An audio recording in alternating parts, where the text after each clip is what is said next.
The tight cluster of boats dispersed as each one received the new coordinates. The succubus vibrated slightly as I activated the autopilot.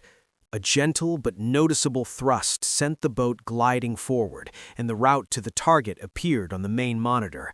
A red line marked the course, while the distance steadily counted down at the bottom of the screen. I leaned back for a moment as the submarine held its course. The monitors displayed the dim, blue depths of the ocean. Then I saw something incredible. Massive stone heads lay on the ocean floor, their silhouettes emerging from the darkness as the succubus's lights illuminated them. It was a world I had barely seen before, and it was simply breathtaking. The sense of freedom I felt was overshadowed only by the uncertainty of how this mission would end. The cockpit was filled with a quiet hum from the boat's electronics. The onboard computer provided routine status updates. Stabilizers active. Normal energy consumption. Hydrogen tank at 92%. I couldn't help but think about the mission. That voice, Lefebvre, had mentioned taking out patrol boats, flash shark torpedoes, boarding crew. That sounded like something a professional should handle, not someone like me who had just stolen a submarine. But I had no choice. Either I convinced the others that I was one of them, or I'd end up like the mercenary I had taken the succubus from.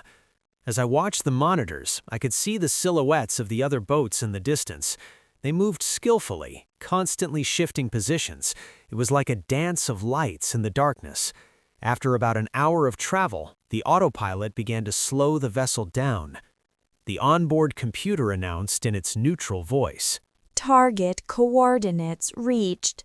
Manual control activated. I took over and checked the instruments.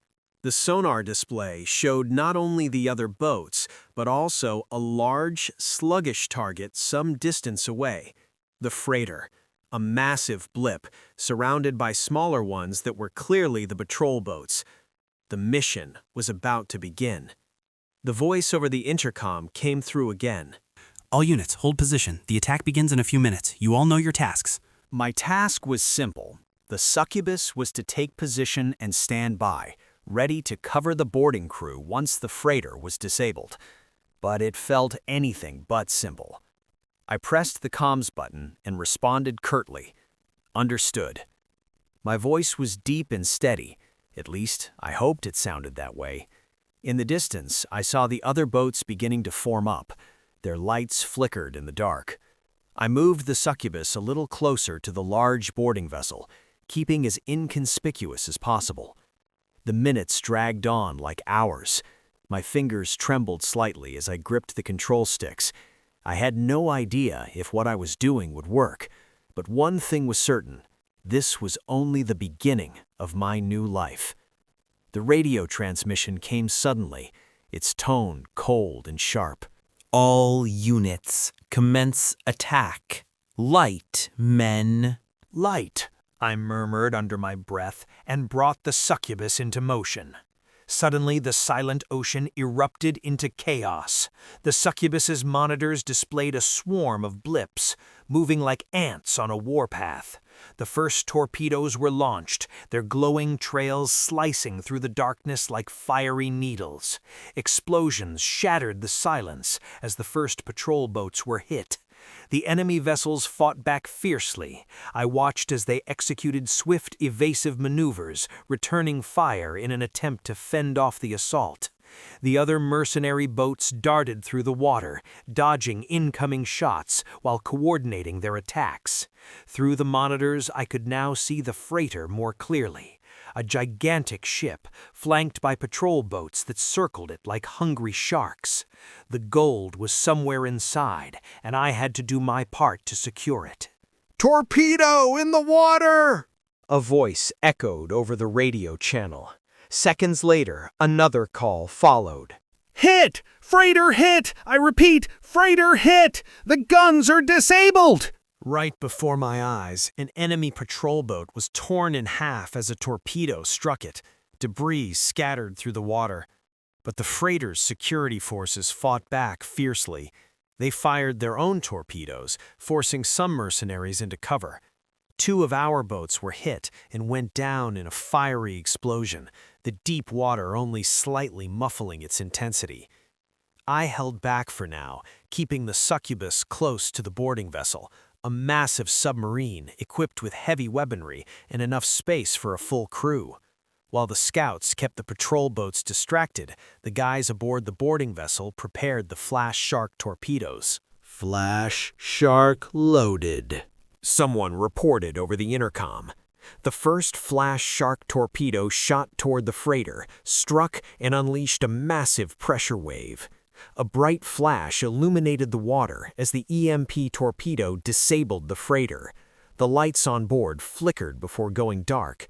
The massive ship now drifted helplessly with the current.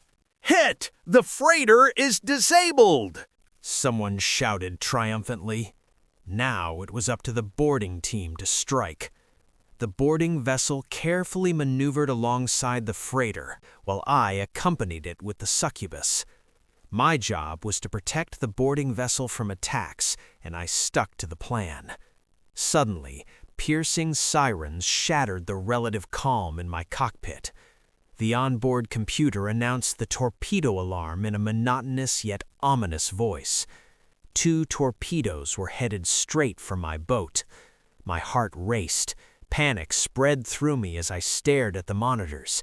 This is it, I thought for a moment. This is where my story ends. But the succubus surprised me. The boat's turrets swung out and locked onto the incoming torpedoes, unleashing a barrage of thunderous fire. Armor-piercing rounds struck the torpedoes before they could reach me. 2 explosions rocked the water at a safe distance, yet my boat still swayed from the shockwaves. The succubus had saved me. I barely had time to catch my breath when a patrol boat came straight at me, firing everything it had, torpedoes and its deck gun. I watched the shells cut through the water, and every fiber of my being screamed at me to flee. But then I remembered Lucian's simulator lessons. "Think like the boat," he had said. I steered the succubus in a tight zigzag pattern through the enemy fire. The hull vibrated under the strain, but the boat's agility was astonishing. The enemy's shots narrowly missed as I slowly positioned myself behind them. Then the onboard computer reported, Target acquisition active. I pressed the torpedo arming button on the console. A moment later, I heard the mechanical sounds beneath the cockpit. Shortly after, the computer confirmed. Target locked. Torpedo ready. "Then let's do it," I whispered and pulled the trigger. The torpedo shot out from the bow of the succubus, leaving a trail of bubbling foam in its wake. It struck the patrol boat at the stern. The explosion was massive, debris scattered in all directions like shrapnel, but I was far enough away to avoid being hit. I took a deep breath. I did it.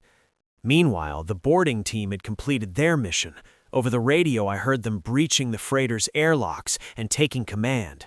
The remaining patrol boats, realizing the fight was lost, retreated. A voice crackled over the comms, congratulating us. "Mission successful. The freighter is ours." I leaned back in my seat, watching the massive freighter, our prize. The other boats slowly formed up around it as the crew boarded to secure the valuable cargo, gold. For the first time in a long while, I felt something close to pride. I survived. I had fought. The freighter lay motionless in the water, a stranded prize. The boarding team had taken control, but the Flash Shark EMP had completely disabled it. It would take time and skill to get the behemoth seaworthy again. The crew aboard the freighter immediately got to work. From what I overheard, it was a complex task. They had to reset the main control panels and bring the electronics back online using portable generators. The EMP had knocked out everything, from the navigation consoles to the communication systems. But slowly, lights flickered back on, and after a few long hours, the freighter's mighty engines rumbled back to life. "Engines are good to go," someone finally reported over the intercom. Power supply stable, the freighter is operational again. A relieved murmur spread through the comm channels. The massive freighter, sluggish at first, began to push forward through the water. It was time to escort it safely to its destination. The voice over the radio came through again. New coordinates. Atacama City. The freighter will be escorted. Payment upon arrival. Atacama City. The name triggered an old memory from school. I had heard of this place before, somewhere along the Chilean coast, built within a massive underwater cavern. My teacher had once described a city that looked like a fusion of stone and modern architecture, a place created for one purpose: controlling trade.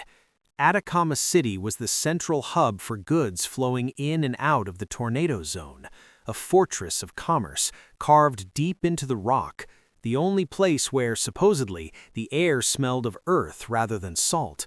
The thought of it was eerie but also thrilling.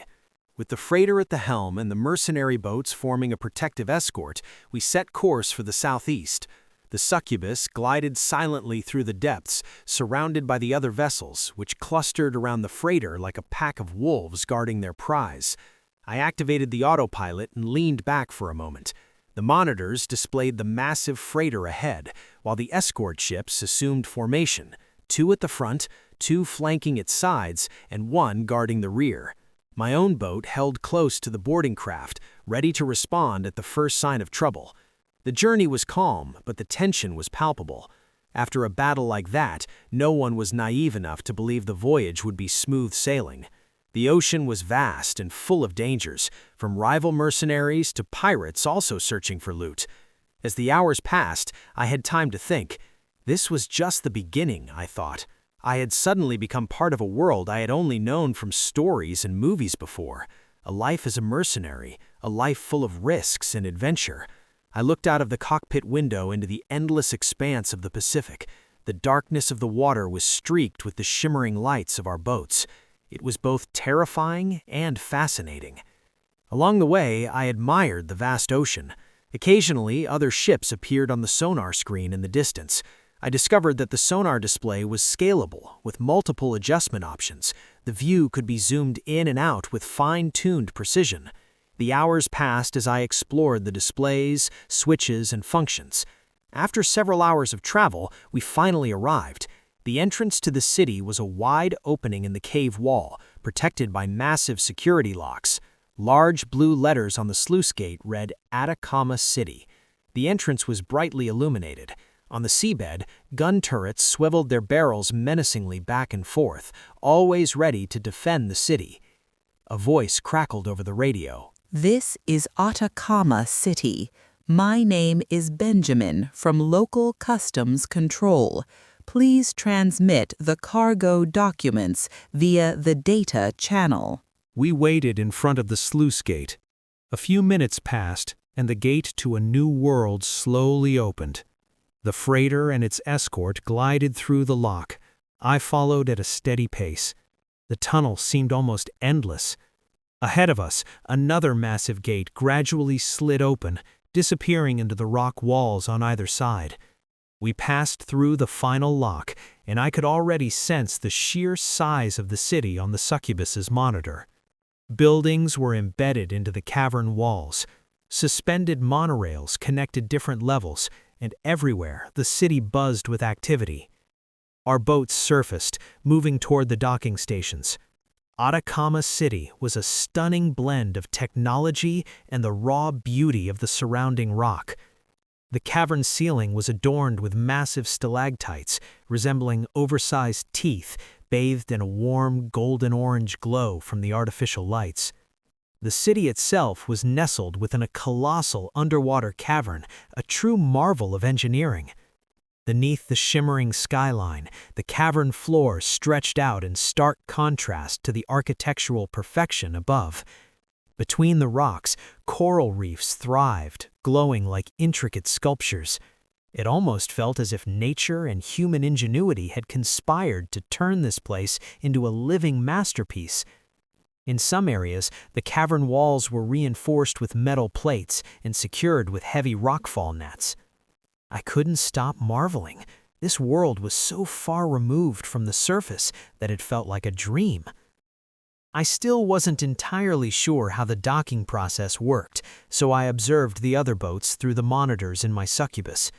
One after another, they maneuvered smoothly into the open slots, a precise yet routine procedure. Slowly, I began to understand the system. The docking spots were marked with red and green lights.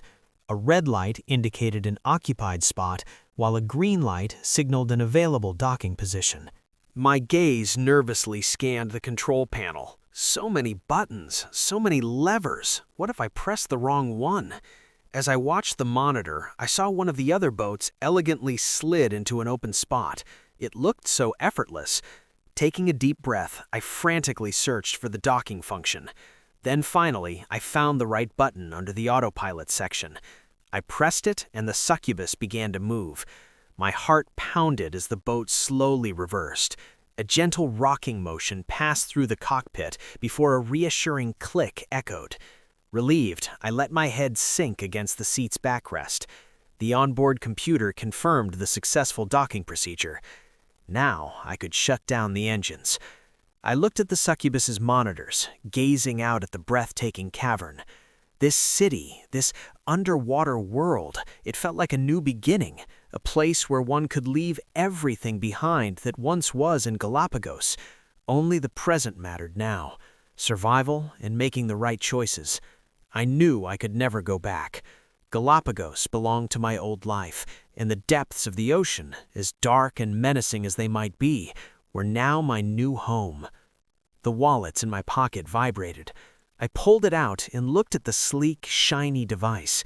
It felt cool and smooth, a piece of modern technology that seemed like an extension of myself. The display lit up as I activated it, showing the credit deposit. 3,000 credits. The balance increased, and I took a deep breath. I had actually done it. But the wallet was more than just a money holder. It stored my entire digital identity. Name, age, profession, and even my last known location. With a single swipe, I could access all my data. Yet, at that moment, the credits were the only thing that mattered to me. Just then, Lefebvre's rough voice crackled over the speaker. I've just transferred your payment. 3,000 credits for each of you, as promised. Meet me at my pub on the 7th level. His voice was filled with pride, almost as if he had single-handedly secured the mission's success. To the feast! Flint, where the hell are you? We're celebrating a successful job here. Don't take too long. I was about to come up with an excuse when his next message hit me like a punch to the gut. And if you don't show up, we'll come find you. Understood? My throat was dry, and a cold shiver ran down my spine. I didn't even want to imagine what it would look like if they stormed my succubus right here in the docks. I had no choice. I had to go, at least for a short while. If I played it right, threw on an oversized coat and kept my face hidden, maybe no one would suspect anything. Hopefully. Reluctantly, I stepped out of my succubus and set off, weaving my way through the city. I had no idea where exactly I needed to go, so I had no choice but to ask around. The docks were massive, a labyrinth of berths, ships, and shimmering lights. Hundreds of boats were anchored here, from small, nimble submarines to massive freighters. The freighters were the heart of the activity, and I watched as customs officers inspected their cargo. Uniformed men and women meticulously checked crates and containers, noting down numbers, scanning freight logs, and demanding import taxes. Sometimes heated arguments broke out when someone tried to dodge the fees. I pushed my way through the crowd, trying to stay unnoticed. Mechanics were working on boats, sparks flying from welding torches. And every now and then, I heard the metallic clatter of tools mixing with the hum of ship engines and the murmur of voices around me. At last, I reached one of the entrances to the building complexes that made up the city. The doors were heavy and massive, made of solid metal. They opened sluggishly, accompanied by a faint hiss and creak. The smell inside was different from Galapagos. Here, the air was earthy, damp stone mixed with a hint of machine oil. The buildings looked strict and functional, as if aesthetics weren't a priority. Outside, I could see emergency escape routes and staircases clinging to the walls like a web. Inside, sturdy elevators led to different levels, and each floor of a building was connected to the next through passageways. The floors were made of bare steel, as were the ceilings, reinforced at regular intervals. The hallways had large windows stretching from knee-height to the ceiling, offering a view of the city and the docks. I stopped one of the workers rushing past with a toolbox. "Excuse me, can you tell me where the 7th level is? I'm looking for the pub." He gave me a brief glance and nodded. "Take the elevator right over there, 7th level, then go right." I thanked him and moved on. The elevator was large, more of a freight lift, with enough space for multiple people and even small cargo carts. It was old and let out a faint squeak as the massive doors slid open. I stepped inside and pressed the button labeled 7. The doors shut with a loud hiss. The elevator rumbled to life, and I could hear the mechanics behind the walls, the grinding of gears, the pull of steel cables working together. It was a slow but steady ascent. As I waited, my gaze wandered through the small window in the elevator door. From here, I could see the different levels of the city. The lower levels had an industrial feel, with large halls and storage areas where workers loaded and unloaded goods. Further up, the floors seemed to house living quarters and smaller shops. People moved through the corridors, some in uniforms, others in simple, practical clothing. There was a sense of busyness, yet everything ran in an orderly manner. When the elevator doors slid open, I stepped out onto the 7th level. It was noticeably louder here. Voices echoed through the corridors, and music seeped in from different directions. Dim neon tubes flickered above me, casting the area in a cold, bluish light. I asked another passerby about the pub.